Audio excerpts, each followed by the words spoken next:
Çoban Bey'den, Türkmenin Hür Sesi Yurt FM'den herkese iyi günler diliyoruz. Ben Murtaza Karali, Vatan Meseleleri adlı programımızla sizinleyim. Bugün yeni Suriye'de eğitim sistemi nasıl olmalı, bununla alakalı sorunlar, çözümler ve öneriler nelerdir? Bunları konuşacağız inşallah. Tabii bu konulara girmeden önce önemli bir konuya değinmek istiyorum. Baas rejimi döneminde bütün diğer azınlıklar gibi Suriye Türkmenleri de büyük sıkıntılar yaşadı. Ancak eğitimle ilgili en çok sorun yaşayan maalesef Türkmenlerdi. Bunun en büyük nedeni doğuştan Türk olmaları ve Arapça bilmemeleriydi. Çünkü Türkmenler kendi aralarında, evlerinde, meclislerinde sadece Türkçe konuşuyorlardı. Bunun hem iyi hem kötü tarafları oldu tabii ki Türkmenlere. İyi tarafı kendi benlik ve Türk kültürünü bu sayede korudular. Kötü tarafı ise Türkmen çocukları okul çağı geldiği zaman Suriye'de eğitim dili olan Arapçayı bilmiyorlardı. Bu da onlara büyük sorunlar açıyordu. Türkmen çocukları ilkokula başladıklarında birçok sorunla karşılaşıyordu. Onlarla alay ediliyordu. Arapça bilmedikleri için ya da Arapçaları çok zayıf olduğu için bazen eğrik dilli diyorlardı. Hatta öğretmenler bile onlarla alay ediyordu. Bunun dışında yine Baas Partisi ve Esad rejimi Suriye'deki okul kitaplarına Türkmenlerin dedeleri olan Osmanlı tarihini işgalci olarak yansıttı. Ben de hatırlıyorum, ben de aynı eğitim sisteminden geçtiğim için biliyorum. Özellikle lise sonda tarih kitabının başlığı Osmanlı işgali olarak geçiyordu. Bu da tabii ki bizi derinden üzüyordu. Çünkü dedelerimize böyle bir ithamda bulunmaları bizim için çok acıydı. Ama maalesef elimizden bir şey gelmiyordu. Tabii ki dediğim gibi Türkmen çocukları eğitim dili Arapça olduğu için birçok sorunla karşılaşıyordu. Bu yüzden de çoğu aile kendi çocuklarıyla, özellikle şehirde yaşayanlar, Türkçe yerine Arapça konuşuyorlardı. Çocukları Türkçeden ve Türk kültüründen, Türkmen kültüründen uzaklaşıyordu. Bunun en bariz örneğini Hama, Humus, Şam ve Golan Türkmenlerinde açıkça görüyoruz. Kendilerini Türk olarak biz Türküz diyorlar, Türkmeniz diyorlar ama maalesef tek kelime Türkçe bilmiyorlar. Tabii bu onların Türk ve Türkmen olmadıkları anlamına gelmiyor. O zamanın şartlarında çocuklarını daha iyi okutabilmek için, çocuklarının daha güzel yerlere gelebilmesi için böyle bir yol seçtik. Ancak kırsal kesimdekiler daha şanslıydı. Okullarda eğitim sistemi çok zayıf olduğu için ana babanın da zaten doğuştan Arapça bilmemesi Türkmen çocuklarının otomatikman okul çağına kadar sadece Türkçe ve Türk kültüründe yetişmesine sebep oluyordu. Bu da dediğim gibi hem iyi yanı vardı hem kötü yanı. Çok şükür kültürümüzü, benliğimizi, Türkiye olan bağımızı her zaman koruduk ve bununla gurur duyduk ve gurur duymaya da devam ediyoruz. Suriye Türkmenlerinin bir daha böyle sorunlarla karşılaşmaması için yeni Suriye'de Türkmenler kendi ana dillerinde Türkçe yani eğitim alabilmeli ve bunun yolu açılmalı ve bu yeni anayasayla güvence altına alınmalıdır bence. Ayrıca okul müfredatlarına seçmeli Türkçe dersleri konulmalıdır diye düşünüyorum. Nitekim Türkiye'de şu anda binlerce Suriyeli öğrenci var. Bunlar yakın sürede vatanlarına gittikleri zaman yine Türkçe dersleri, seçmeli dersleri seçebilmeliler diye düşünüyorum. Evet, şimdi asıl konumuz olan yeni Suriye'de eğitim sistemi nasıl olmalı? Bu konuyu konuşacağız. Yeni Suriye'nin inşasında eğitim sistemi, toplumsal barışın sağlanması, ekonomik kalkınmanın hızlandırılması ve bireylerin yeteneklerini geliştirmesi açısından kritik bir öneme sahiptir. Suriye'deki savaş eğitime maalesef ciddi zararlar verdi. Özellikle Esad rejimi okulları varil bombalarıyla bombaladı ve kendisine muhalif olan herkesi bütün haklardan olduğu gibi eğitim hakkından da mahrum bıraktı. Okullar Suriye'deki savaş sonucu tahrip edildi, öğretmenler yer değiştirdi ve birçok öğretmen Avrupa'ya ve diğer Arap ülkelerine sığındı.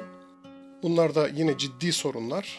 Suriye'yi terk etmek zorunda kalan eğitmenlerin tekrar vatanlarına dönüp vatanlarının inşasında ve vatanlarına yeni nesil yetiştirmek için çalışmasını temenni ediyoruz.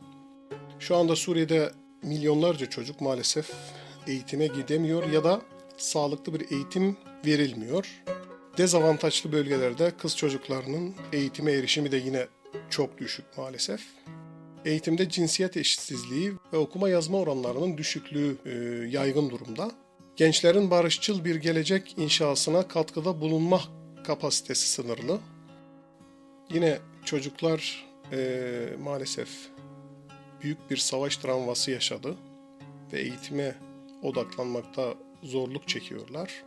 Dijital altyapı eksikliği ve internet erişim yetersizliği, çağdaş eğitimin önünde bir engel olarak duruyor şu anda. Evet, bazı sorunlar bunlardı. Şimdi bazı çözüm önerilerimiz olacak. Her şeyden önce okul binalarının yeniden inşa edilmesi için ulusal ve uluslararası işbirliği sağlanmalıdır. Geçici eğitim alanları, prefabrik yapılar gibi mesela hızlıca devreye alınmalıdır. Zorunlu ve ücretsiz eğitim sistemi acil bir şekilde uygulanmalıdır. Kız çocuklarının eğitime katılımını teşvik eden burslar ve toplumsal farkındalık kampanyaları düzenlenmelidir. Barış, insan hakları ve sürdürülebilir kalkınma gibi evrensel değerlere odaklanan, ideolojiden arındırılmış bir müfredat oluşturulmalıdır.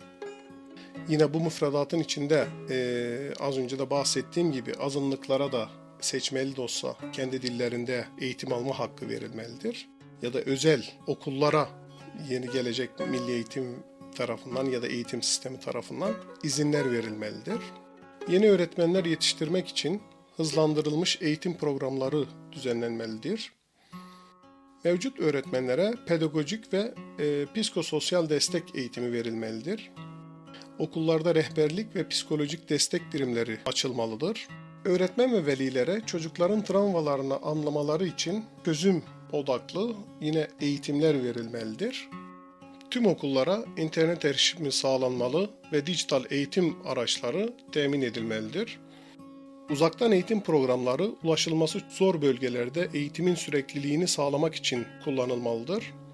Evet, Yeni Suriye'de eğitimle ilgili karşılaşacağımız sorunlardan ve çözümlerden bahsettik. Şimdi nacizane bazı önerilerimiz olacak bu konuda. Öncelikle bu sorunları çözmek için UNESCO, UNICEF gibi uluslararası kuruluşlar ve sivil toplum örgütleriyle işbirliği yapılmalıdır. Eğitim finansmanı için barışçıl ve uluslararası kalkınma fonları devreye alınmalıdır. Eğitimde yerel yönetimlerin ve toplulukların karar alma sürecinde katılımı teşvik edilmelidir. Ebeveyn-öğretmen birliği oluşturularak toplumun okullara bağı güçlendirilmelidir. E-kitaplar ve dijital müfredat içerikleri geliştirilerek eğitim materyallerine kolay erişim sağlanmalıdır. Fen, teknoloji, mühendislik ve matematik gibi eğitimler için özel programlar açılmalı ve uygulanmalıdır. Erken çocukluk eğitimleri programları desteklenerek eğitime erken yaşta başlama oranları arttırılmalıdır. Eğitim sistemine çevre bilinci ve sürdürülebilirlik kavramları entegre edilmelidir. Yenilenebilir enerjiyle çalışan okul projeleri teşvik edilmelidir. Evet, bu da bazı önerilerimizdi. Yani şimdi sonuç olarak Yeni Suriye'nin eğitim sistemi barışçıl bir toplumu inşa etmek için ve bireylerin potansiyellerini geliştirebilmeleri için temel bir araçtır.